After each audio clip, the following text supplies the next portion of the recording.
और जब जीवन ध्यान बन जाता है तो उसमें एक अलग ही सुंदरता आ जाती है, एक ऐसी सुंदरता जो किसी बाहरी चीज पर निर्भर नहीं होती, वह भीतर से खिलती है और उसी खिलने में एक और सत्य प्रकट होता है। मैं ध्यान करने की कोशिश नहीं कर रहा, मेरा जीवन ही ध्यान बनता जा रहा है। और जैसे जैसे यह ध्यान गहराता है तुम्हें यह भी स्पष्ट होने लगता है कि असली बुद्धिमत्ता किताबों से नहीं आती, वह अनुभव से आती है।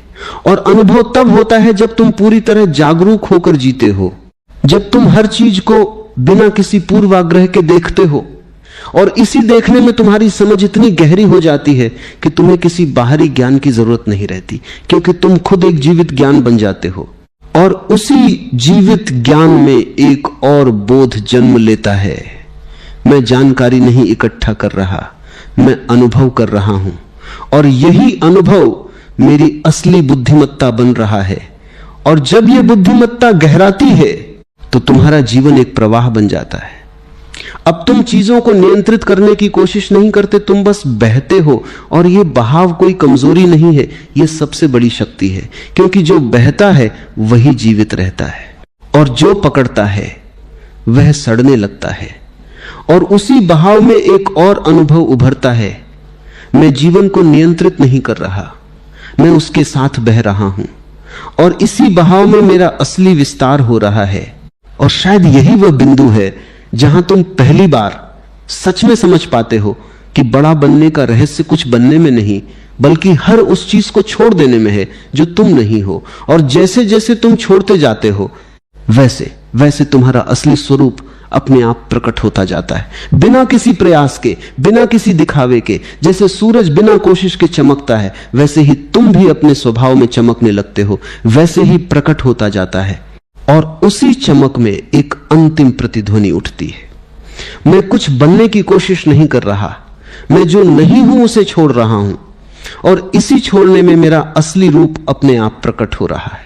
और जब यह छोड़ना भी धीरे धीरे सहज होने लगता है, जब त्याग भी कोई प्रयास नहीं रह जाता बल्कि एक स्वाभाविक घटना बन जाता है, तब तुम्हें अपने भीतर एक ऐसी निस्तब्धता का अनुभव होने लगता है जो पहले कभी नहीं था।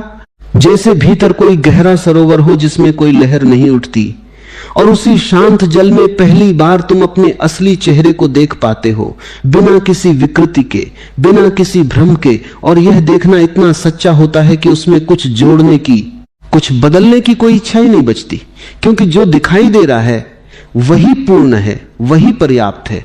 और उसी पूर्णता में एक अद्भुत संतोष जन्म लेता है, जो किसी उपलब्धि का परिणाम नहीं है, बल्कि गहरी समझ का फूल है। और उस फूल की खुशबू धीरे धीरे तुम्हारे पूरे अस्तित्व में फैलने लगती है, तुम्हारी चाल में, तुम्हारी आंखों में, तुम्हारी उपस्थिति में।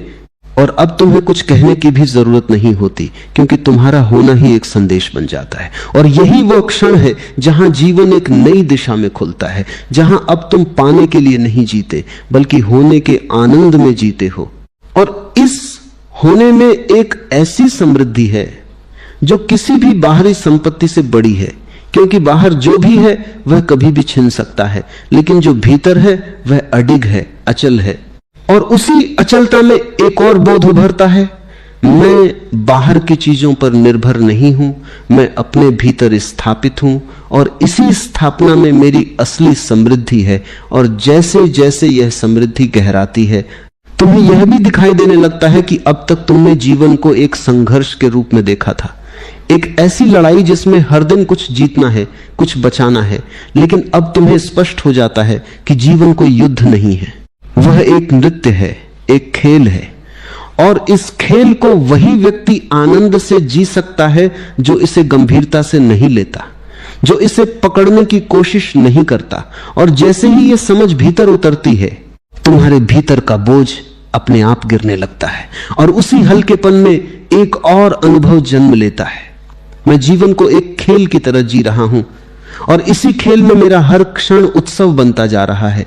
और जब जीवन उत्सव बन जाता है तो उसमें कोई लक्ष्य नहीं होता, कोई मंजिल नहीं होती, केवल एक निरंतर आनंद होता है जो बिना किसी कारण के बहता रहता है। और इस बिना कारण के आनंद को ही तुम पहली बार सच में जीते हो, क्योंकि अब तक जो आनंद था वह किसी कारण पर आधारित था, किसी उपलब्धि पर, किसी संबंध पर, लेकिन अब जो आनंद है वह भीतर से उठ रहा है, बिना किसी सहारे के। और उसी सहारा विहीन आनंद में एक और सत्य प्रकट होता है। मेरा आनंद किसी कारण पर निर्भर नहीं है, वह मेरे अस्तित्व से जन्म ले रहा है और यही मेरा असली खजाना है। और जैसे जैसे यह खजाना तुम्हारे भीतर प्रकट होता है, तुम्हारा भय पूरी तरह समाप्त होने लगता है, क्योंकि भय हमेशा खोने से जुड़ा होता है। और जब तुम्हारे पास खोने के लिए कुछ नहीं होता, तब भय भी अपना आधार खो देता है। और इसी